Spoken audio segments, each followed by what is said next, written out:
young seamstress, adopted twin babies. Years later, their real father came back as a CEO millionaire. Snow blanketed the quiet town of Rose Hill like a heavy quilt. Wind howled softly through the narrow alleys, stirring powder off rooftops. Inside Thread of Grace, a small sewing shop glowing with golden lamplight, Sandra Whitlow swept the last bits of thread from the floor. At 24, Sandra lived alone above her shop. Her platinum blonde hair, softly curled, was pulled back with a velvet ribbon. Her hands were calloused from hours of needlework, her eyes tired but gentle. She reached to switch off the final lamp when a faint sound cut through the wind. A cry. She stilled. Then came another. She stepped to the back door and opened it slowly. The cold struck her instantly. Snow swirled in the alley, silent and white, except for the soft, panicked cries coming from near the stacked firewood. Sandra's heart thudded. She stepped outside, boots crunching over ice. There, half buried in snow, sat a basket lined with deep purple velvet. Inside, 2 newborn girls. They were wrapped tightly in matching blankets. Tiny pink dresses made of soft lamb's wool peeked out. Their faces were red from crying, fists clenched, mouths open in protest. Sandra gasped and dropped to her knees. Each baby wore a small silver necklace, identical pendants, a single falling leaf. Beneath them, tucked into the blanket, was a torn photograph. Only half of a smiling woman's face remained. No note, no names, no explanation. Sandra looked around. The alley was empty. No footsteps, no voices. Only the sound of her own breath and 2 fragile lives crying in the snow. Her hands trembled. She should call someone, report it, do what anyone would do. But she could not move. One baby whimpered. The other reached out blindly, and her tiny fingers wrapped around Sandra's thumb. A sob escaped her. The feeling was immediate, overwhelming and terrifying. A pull deep in her chest, like something had been sewn into her heart in an instant. She gently gathered both babies into her arms. They were warm, impossibly small, and heartbreakingly real. Sandra stood in the snow, blinking back tears. The world had always been quiet for her, but this silence felt sacred. She looked up to the gray sky. "From now on," she whispered, voice shaking, "I will be the thread that keeps you together." And with 2 babies pressed against her chest, Sandra stepped back inside, the door closing softly behind her as snow continued to fall. It took weeks of paperwork, phone calls, and silent prayers before it became official. Sandra Whitlow was now the legal guardian of the 2 girls found in the snow. No one came forward, no family, no claims, just silence. She named them Aria and Lyra. Aria, the older by minutes, was delicate, dreamy, and always holding a crayon in her tiny hand.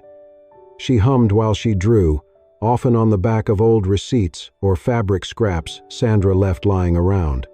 Lyra was different, curious, bold, and bursting with questions. She climbed onto chairs, peeked into cabinets, and once tried to hand-stitch a sock when she was 2. Sandra sewed each dress by hand, soft and simple, adding little ruffles or bows as they grew. She kept every outgrown piece folded in a wooden chest, like pages in a storybook only she could read. 4 years passed in quiet, messy, beautiful rhythm. Mornings began with cereal spills and giggles. Days were filled with fabric, chalk dust, lullabies, and tangled thread. Sandra worked late into the night, pinning patterns and hemming sleeves, sometimes with Lyra snoring on a pillow beside her, or Aria curled up in a corner with a picture book.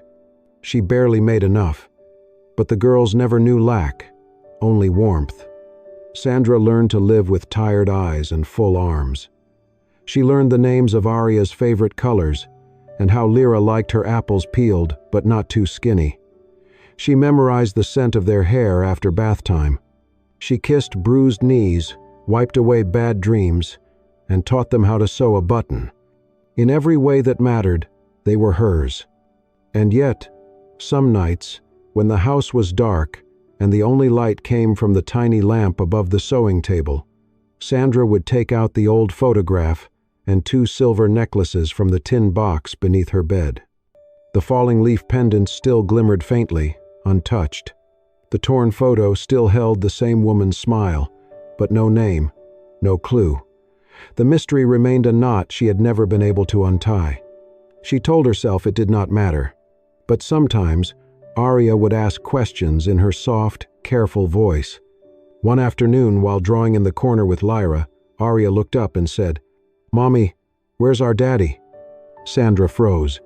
She looked at Arya, those eyes, wide and wondering, so full of trust. I don't know, sweetheart," she whispered, kneeling down to stroke Arya's cheek. "But you have me. You'll always have me." Arya nodded like she understood. Maybe she did. Sandra smiled through the tightness in her chest, kissed the top of her daughter's head, and whispered the words she always came back to when the world didn't make sense. "We're stitched together, my loves, and I'm not letting go." The community center shimmered with soft lights, white tablecloths, and the hum of polite conversation. It was the annual Winter Hope Gala, a charity event supporting children in foster care. Sandra had been invited last minute to assist with custom suit fittings for high-profile guests. She rarely left her small town, much less for events like this, but someone had recommended her work, and the organizers needed a local tailor. She accepted, partly for the exposure, mostly because she could not afford to say no. She brought Arya and Lyra with her, not wanting to leave them behind. The twins wore matching pink princess dresses, each handmade with tulle skirts and embroidered hems. Their blonde hair was tied up in tiny twin buns, and in their hands, they each clutched a Ziploc bag of heart-shaped cookies Sandra had baked that morning. They stayed close to her side as she adjusted lapels and pinned sleeves. The girls whispered to each other in their secret twin language, occasionally offering cookies to the tuxedoed guests who passed by. Everyone smiled. The twins lit up the room like sunlight against a gray wall. Across the ballroom, Eli Ashbourne stood near the stage. The 36-year-old CEO of Ashbourne Biolabs was known for his sharp intellect, private life, and relentless philanthropy. Tonight, he was the event's lead sponsor, delivering a short speech and posing for a few photos before disappearing, as he often did. He had just taken a sip of champagne when he saw them. 2 little girls in pink dresses, blonde, about 4. Their faces, especially the eyes, pierced straight through him. His heart stopped. His vision blurred. They looked just like Isla. His late wife had worn that exact same expression when she was deep in thought, one child clutching her, drawing close to her chest, the other twirling on her toes. And the necklaces, the silver chains, glittered faintly under the lights. No, it could not be. But it was. He would know that leaf pendant anywhere. It was an heirloom from the Ashbourne family, custom-made for Isla before the twins were born. Only 2 had ever been created, one for each child. His legs moved before his mind caught up. He crossed the room, each step weighed down with disbelief. He stopped just in front of the girls, crouching to meet their eyes. Lyra looked up first. "Hi," she said boldly. Her shoelace was undone. Eli knelt, fingers trembling slightly, and reached to tie it. As he bent down, her tiny hand brushed against his. Then came the sentence that fractured something deep inside him. "You smell like my bedtime pillow," Lyra said casually. "The pink one." Eli froze. He looked up slowly, into the girl's eyes. They were Isla's eyes, his eyes. Everything inside him twisted. Pain, hope, disbelief, longing. Arya stepped back slightly, clutching her cookie bag. Sandra had just turned from her client, noticing the man kneeling by her daughters. "I'm sorry," she said, stepping forward with a polite smile. "Are they in your way?" Eli stood slowly, brushing his hands on his suit pants. He forced himself to look composed. "No, not at all," he said, voice lower than usual. They're lovely. Are they yours?" Sandra nodded. "Yes, they're my daughters." "Twins?" he asked, though he already knew. "Yes." Her eyes were kind but cautious. He smiled softly. They remind me of someone I used to know." There was a silence, just a breath too long. Then Sandra gently called the girls back to her side. Eli watched as they skipped toward their mother, dresses swaying, curls bouncing, giggling in unison. The silver necklaces sparkled under the chandelier. He stood still, the ballroom noise fading behind him. Because in that moment, he knew. They were not just strangers in pink dresses. They were his. Eli had not slept since the gala. He sat in his penthouse apartment, staring out at the lights of the city, unable to shake the image of those two little girls, their golden hair, their silver necklaces, their eyes, Arabelle and Leora. No, he had buried them. He had mourned them. He had accepted their absence like a wound that would never stop bleeding. And yet, something inside him, something deeper than logic or grief, whispered, "They are alive." He scoured the event photos online until he found what he needed, a candid shot of the crowd. In the corner of the frame, just visible, was a storefront sign, "Thread of Grace." Below it, the name, Sandra Whitlow. 2 hours later, Eli was behind the wheel of his car, driving through slush and fog into the Oregon countryside. His heart pounded the entire way. The town was small, quiet, the kind of place where time moved slower. He found the shop nestled between a flower store and a diner, quaint, with ivy creeping up one side and pastel curtains in the windows. Late afternoon, mist drifted through the street as he stepped out of his car. Inside the shop, Sandra was sweeping. The little bell above the door had not chimed, yet she paused. There was a knock at the door. Slow, even, not rushed. She wiped her hands on her apron and walked to the front. Aria and Lyra, dressed in their usual pink dresses, were sitting on the floor playing with fabric swatches. At the sound, they perked up and followed behind her, giggling. Sandra opened the door and froze. Eli stood there, tall in a charcoal coat, holding his hat in one hand. His eyes, rimmed with fatigue, softened the moment he saw the three of them together. Aria blinked. "Mommy, it's the vest man." Lyra squinted, then grinned. "He looks like he came from a fairy tale." Sandra's brows drew together. "Mr. Ashbourne, how did you—" "I'm sorry," Eli said gently. "I hope I'm not intruding. I need a suit tailored for an upcoming conference, and you were the first person I thought of." She hesitated. Then, out of politeness, or curiosity, she stepped aside. "Come in." The shop was warm and inviting, its shelves lined with ribbons, bolts of fabric, and finished dresses hanging neatly on the wall. There were sketches pinned near the window, and a child's crayon drawing of a princess taped beside them. Eli stepped inside, his gaze scanning the space, then resting on the twins. They sat down beside him without hesitation. Lyra grabbed a piece of paper and scribbled a purple blob with legs. She held it up. "This is you," she said proudly, "in Mommy's wedding dress." Sandra gasped and laughed, flustered. "Lyra," but Eli chuckled, placing a hand over his chest.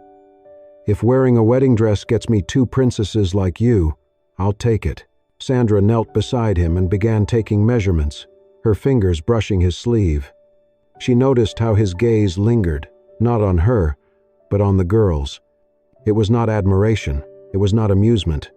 It was grief, and longing, and something painfully close to recognition.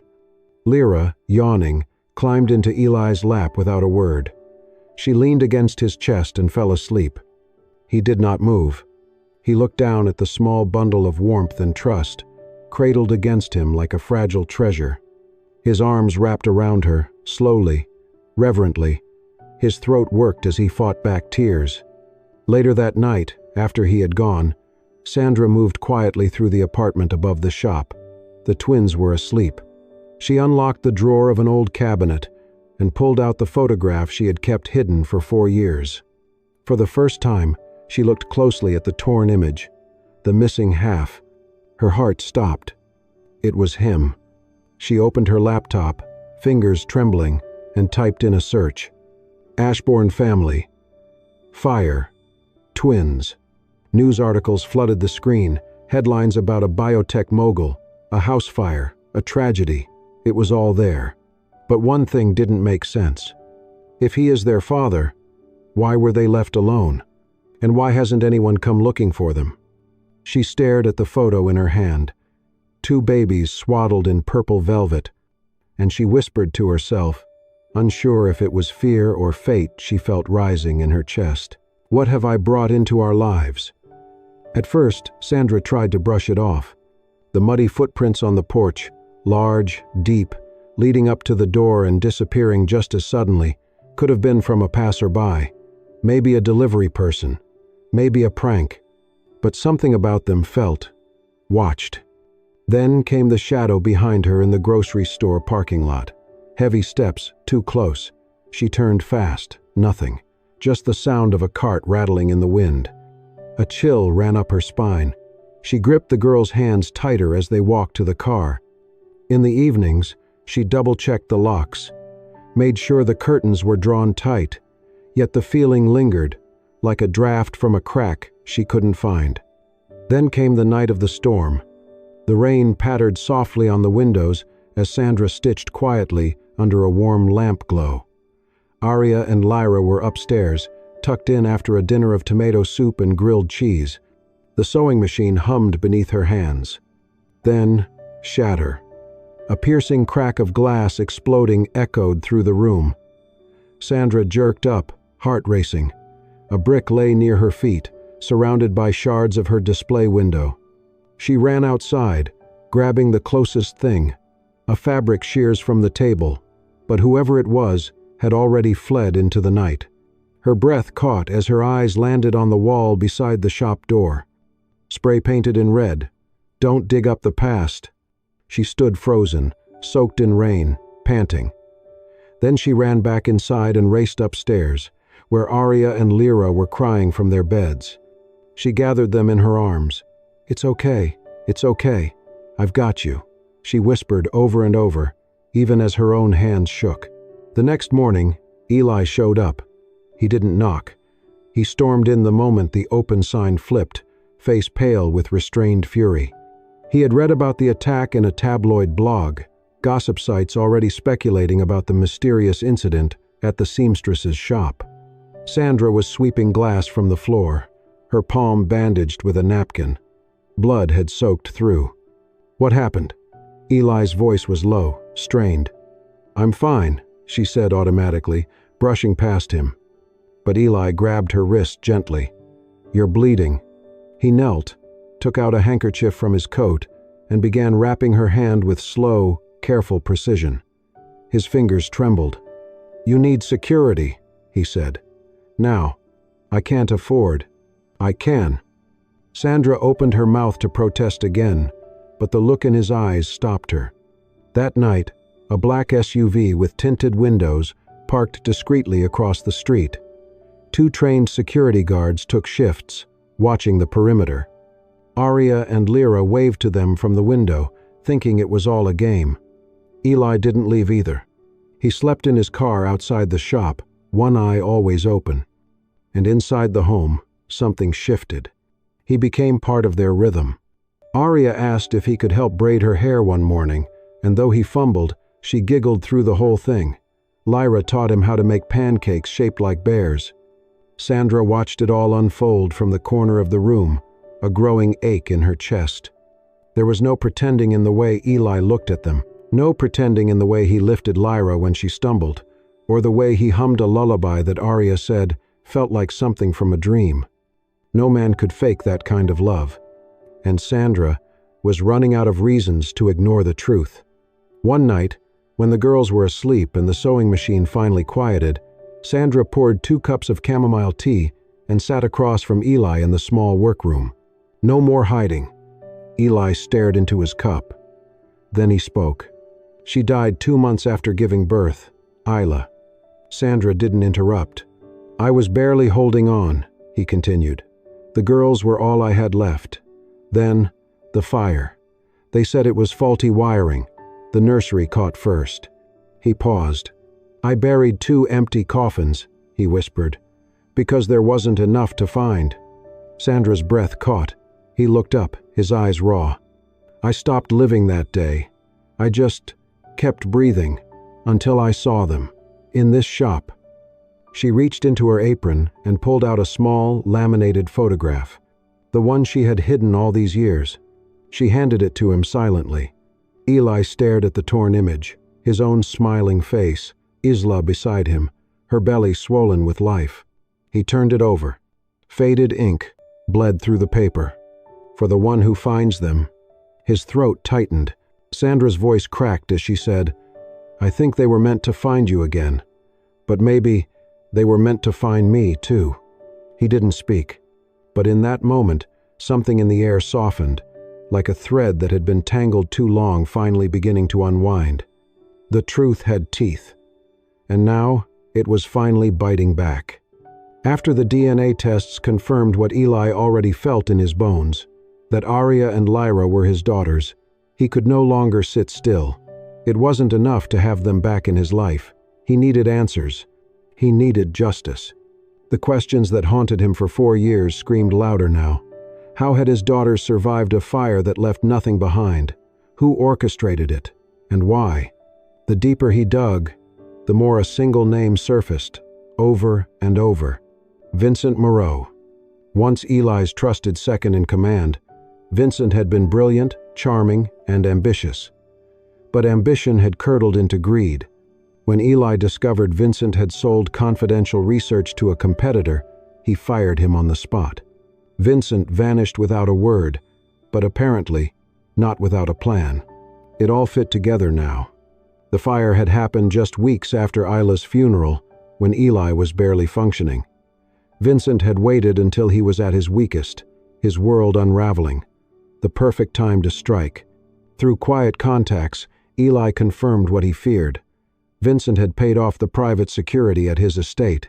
Surveillance footage from that week had been mysteriously wiped, and the nursery, supposedly destroyed by electrical failure, had been recently rewired by a contractor linked to Vincent's shell company.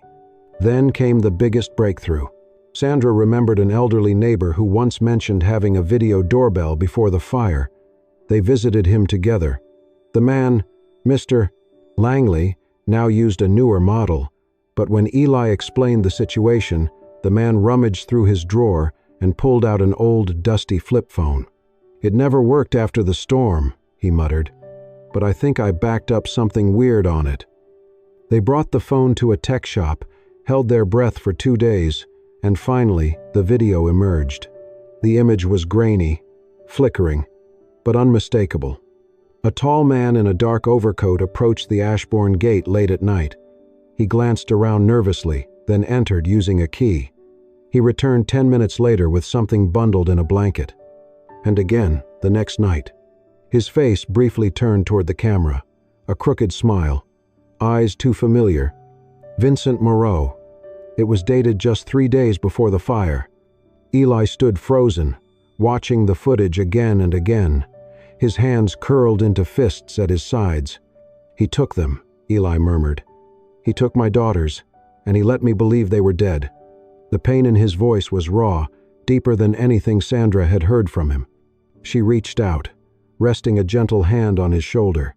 "Then take it back," she said quietly. "All of it, not with anger, with justice." Eli nodded slowly, eyes still on the screen. "Justice," he repeated. "For them, for Isla, for you. Because now, it wasn't just about what was stolen. It was about what could finally be reclaimed. The storm had a name now, and Eli was ready to face it." Just days after uncovering the damning footage of Vincent, Eli and Sandra filed an official lawsuit against him. The charges were serious: child abduction, staging a false crime scene, intimidation of a witness, destruction of property, and emotional damages. The case shook the city. Headlines flared. Twins thought dead, found alive.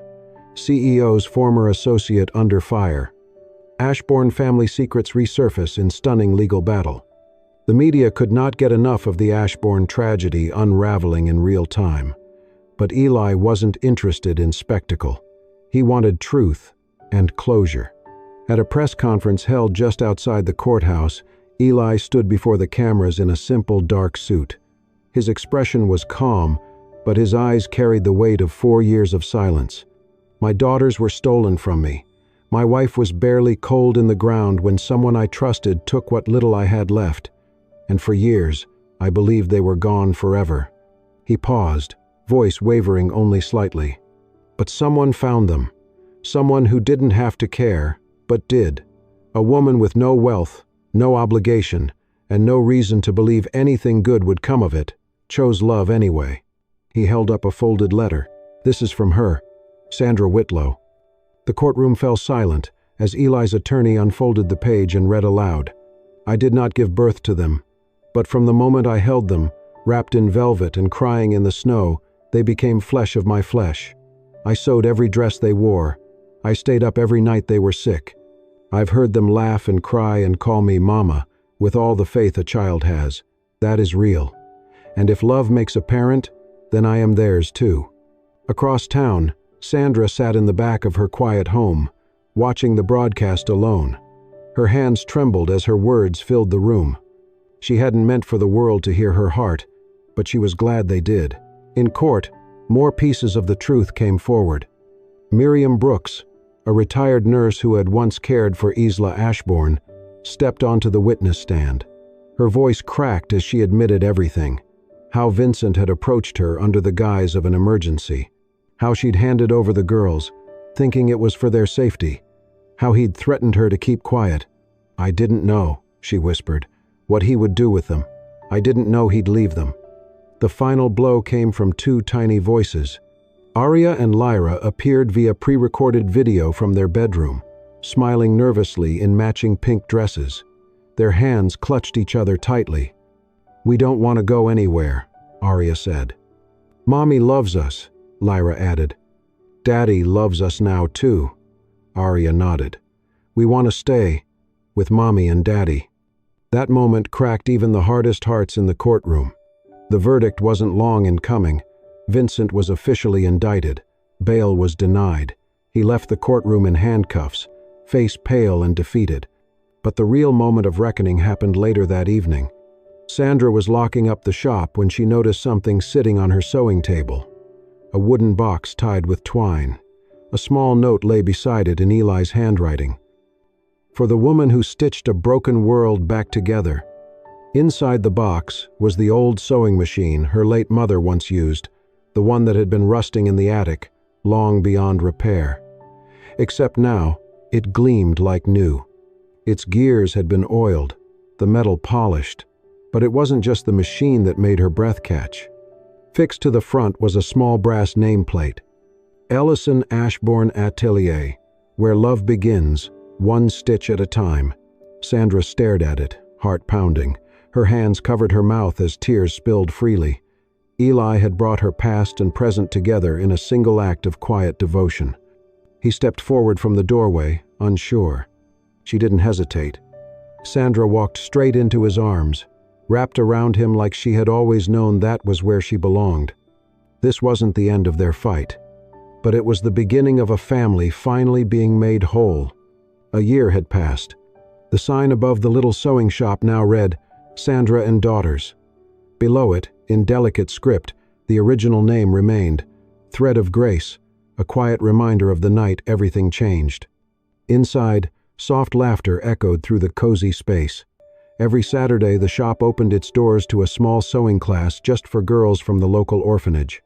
Little hands learned to stitch hems and buttons, to mend what was broken, just as Sandra once had, not with fabric, but with love. Today, however, the classroom was a garden. Pink streamers danced in the breeze. A long wooden table was covered in strawberry cupcakes, paper crowns, and juice boxes. And right in the center stood a cake shaped like an old sewing machine, piped in soft pastels and topped with 2 tiny edible dolls. Aria and Lyra, now 5, twirled in matching blush dresses dotted with embroidered flowers. Their cheeks were dusted with frosting, their eyes glowing with joy. "Make a wish," Sandra called gently, clapping along with the guests. The girls squeezed their eyes shut. Twin candles flickered. 2 wishes were made. Later, As the sun began to dip behind the trees and the last guests trickled away, Sandra knelt by a table, stacking used plates and folding napkins. She was humming without realizing it. Behind her, footsteps approached. "Mommy!" She turned. Arya and Lyra stood there, each holding one of Eli's hands. The twins were still barefoot, grass clinging to their feet, crowns slightly askew, but their grins were impossibly bright. Arya stepped forward, holding a small velvet box. She placed it in Sandra's hand. Lyra leaned close, whispering loudly. "Daddy said, 'You're the thread that kept him from falling apart.'" Sandra's heart caught in her chest. She slowly opened the box. Inside was a ring, simple, delicate, with a tiny stone set in the center. But what made her eyes brim with tears was the engraving inside the band. Stitched by Grace. When she looked up, Eli was already kneeling before her. "I don't have a big speech," he said softly. "Just this. You've held all three of us together from the moment you didn't have to, and if you let me, I'll spend the rest of my life stitching every day with you." Sandra couldn't speak. She nodded, biting her lip, and the girls squealed in delight, hugging her legs. Eli stood, wrapping them all in his arms. They didn't need fanfare. This was a family. Later that night, when the garden was quiet and the twins were asleep upstairs, Eli brought Sandra a small envelope. Inside was a photograph, worn, carefully taped down the middle. The image was whole now. Isla smiled from one side, holding two swaddled infants. On the other, Eli stood beside her, eyes younger, filled with hope.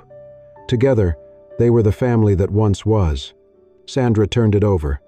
Faint handwriting bled through the back, just legible. "For the one who finds them, please love them like we do.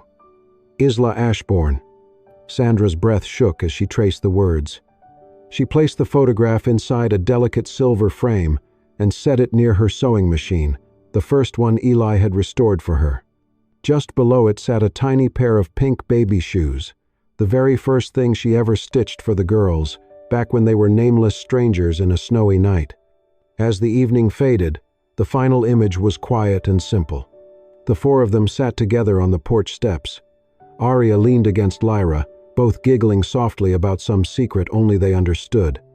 Eli's arm rested around Sandra's shoulders, his hand gently brushing hers. The stars came out, and for the first time in years, there was no storm, no fear, no aching silence. Just peace, just family. Stitched, at last, by love. Thank you for joining us on this deeply emotional journey of love, loss, and rediscovery. Young seamstress adopted twin babies. Years later, their real father came back as a CEO millionaire is a story that reminds us, sometimes, family isn't just about blood. It's about the ones who choose to stay, love, and heal. If this story touched your heart the way it did ours, don't forget to hit that hype button and subscribe to Soul-Stirring Stories for more unforgettable tales that stir the soul and warm the heart. And hey, don't keep the feels to yourself. Share this video with someone who believes in second chances and the magic of chosen family. We'll see you in the next story. Stay kind, stay human, stay stirred.